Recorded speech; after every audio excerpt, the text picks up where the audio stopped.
मित्रों नमो नमः। मैं संजीव कुमार कोहली और आज आप और हम अपने इस वीडियो में अध्ययन करने जा रहे हैं हमारी कक्षा 8 की संस्कृत की पाठ्यपुस्तक आमोदिनी से आकलन पृष्ठम 3, जो कि हम अपने इस पुस्तक के 12 पाठों का अध्ययन कर चुके हैं। 12 पाठ के बाद ये आकलन पृष्ठम 3, जो कि 4 पाठ के बाद एक आकलन पृष्ठम आता है, तो ये 12 पाठ के बाद आकलन पृष्ठम 3 का आज हम अध्ययन करने जा रहे हैं। इसमें पहले प्रश्न का हम अध्ययन करेंगे। सस्वरम गायनम कुरुत अर्थम च लिखत। इस श्लोक का सस्वर वाचन करना है और अर्थ लिखना है। तो वाचन आप कर लेंगे। वृत्तं यत्नेन सरक्षेत वित्तं आयाति याति च अक्षिणो वितता क्षीणो वृतस्तु हतो हता। इसके बाद इसके अर्थ को जान लेते हैं।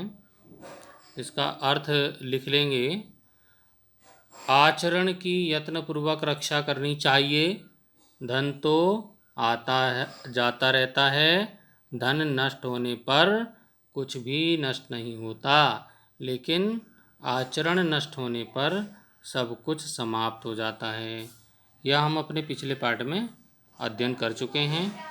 आइए अब अगले जो हमारा दूसरा क्वेश्चन है, संधिम कृत्वा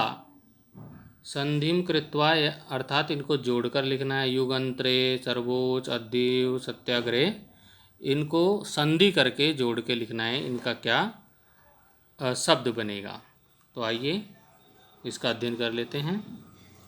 युग और अंतरे जोड़ करके युगांतरे बनेगा और अद्य एव अद्यैव शब्द का निर्माण होता है। ऐसे ही सर्व उच्च सर्वोच्च, सत्याग्रह यहाँ पे होगा सत्याग्रह, तो इसको आग्रह आप लिख लेंगे। आग्रह इसमें बन जाएगा।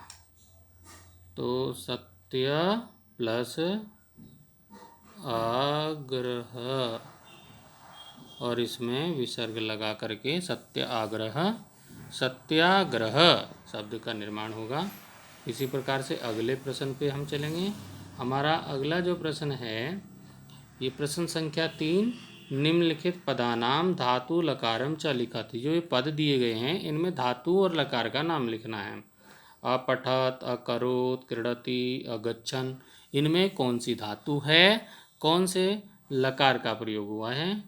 तो देख लीजिए आप कि अभवत में भू धातु है, लंग लकार है। अपठत पठ धातु है, लंग लकार है। अकरोत क्री धातु है, लंग लकार है। ये क्रीडति जो इसमें थोड़ा अलग आया है, तो ये क्रीड धातु का लट लकार का है। और अगच्छन गम धातु लंग लकार। तो आप देख सकते हैं सिर्फ इसमें कि लट लकार का जो क्रीडति आया है, बाकी सब लंग लकार के शब्द हैं, धातु हैं। प्रश्न संख्या 4 हम चलते हैं। प्रश्न संख्या 4 है, उत्तराणी लिखत। उत्तर लिखो। क है, पंडित गोविंद वल्लभ पंत से जन्म कुत्र अभवत। पंडित गोविंद वल्लभ पंत का जन्म कहाँ हुआ था, तो उनका जन्म हुआ था अल्मोड़ा जनपद से खूंट ग्राम में। अल्मोड़ा जनपद के खूंट गांव में उनका जन्म हुआ था। अगला हमारा प्रश्न है, प्रजातंत्र किम उच्यते। प्रजातंत्र किसको कहा जाता है, तो इसका उत्तर आप देखेंगे। प्रजाभि प्रजानाम प्रजारथम। प्रजा के लिए, प्रजा के द्वारा, प्रजा के लिए और प्रजा के द्वारा और प्रजा के लिए जो शासन होता है वो प्रजातंत्र होता है। अर्थात जिसमें प्रजा अपने लिए अपने प्रतिनिधियों का चुनाव स्वयं करती है और अपने बीच से ही किसी प्रतिनिधि का चुनाव करती है तो वो प्रजातंत्र होता है। अगला हमारा है प्रश्न, प्रजातंत्रे के दोषा सन्ति। प्रजातंत्र में कौन से दोष हैं? तो प्रजातंत्र, हमारा जो प्रजातंत्र है वो अधिक व्यय साध्यम भवति। वो अधिक व्यय साध्यम होता है, उसमें ज़्यादा खर्च होता है, व्यय ज़्यादा होता है। मिथ्या प्रचारेण प्रजा भ्रांता भवति। और जो प्रतिनिधि होते हैं वो झूठा प्रचार करके, मिथ्या प्रचारण होता है झूठा प्रचार, झूठे प्रचार से प्रजा को भ्रमित कर देते हैं। तो उससे क्या होता है कि प्रजा जो है गलत प्रतिनिधि का चुनाव भी कर सकती है। प्रश्न संख्या हमारा 5 है, संस्कृत अनुवादम कुरुत। संस्कृत में अनुवाद करना है, इसको हिंदी को संस्कृत में बनाना है। तो हमारा ये प्रश्न है, आपको दिखाई दे रहा होगा। हमारे देश में प्रजातंत्र शासन है, तो क्या हो जाएगा, अस्माकं देशे प्रजातंत्र शासनम अस्ति। हमारे देश में प्रजातंत्र शासन है। मैं प्रतिदिन विद्यालय जाता हूँ। मैं प्रतिदिन विद्यालय जाता हूँ। अहम प्रतिदिनम विद्यालयम गच्छामि।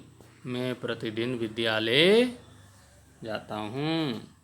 तो अगला हमारा है, परिश्रम से सभी कार्य पूरे होते हैं। परिश्रमेण सर्वाणि कार्याणि सिद्धयन्ति। परिश्रम से सभी कार्य सिद्ध होते हैं। मेरे पिता एक चिकित्सक हैं। तो क्या हो जाएगा, मम पिता एकः चिकित्सकः अस्ति। मेरे पिताजी क्या है, एक चिकित्सक है। तो इस प्रकार हमने ये अपना जो 12 पाठ के बाद हमारा आकलन पृष्ठम 3 आया है, इसको हम अध्ययन करेंगे और बच्चे स्वयं परीक्षण करके अपना कि हमने कितना पढ़ा है, स्वयं परीक्षण करके अपना मूल्यांकन करेंगे, आकलन करेंगे कि हमको कितना आता है, कितना हम सीखे हैं। इसी को आकलन पृष्ठम नाम दिया गया है। तो आज के लिए हम अपने इस वीडियो में आकलन पृष्ठम 3 का अध्ययन कर रहे हैं और कर चुके हैं, और अगले वीडियो में हम त्रयोदश पाठ का अध्ययन करेंगे, जो हमारा 13वां पाठ है। उसका अध्ययन हम अगले वीडियो में करेंगे। तब तक के लिए संजीव कुमार कोहली का आपको सादर नमन।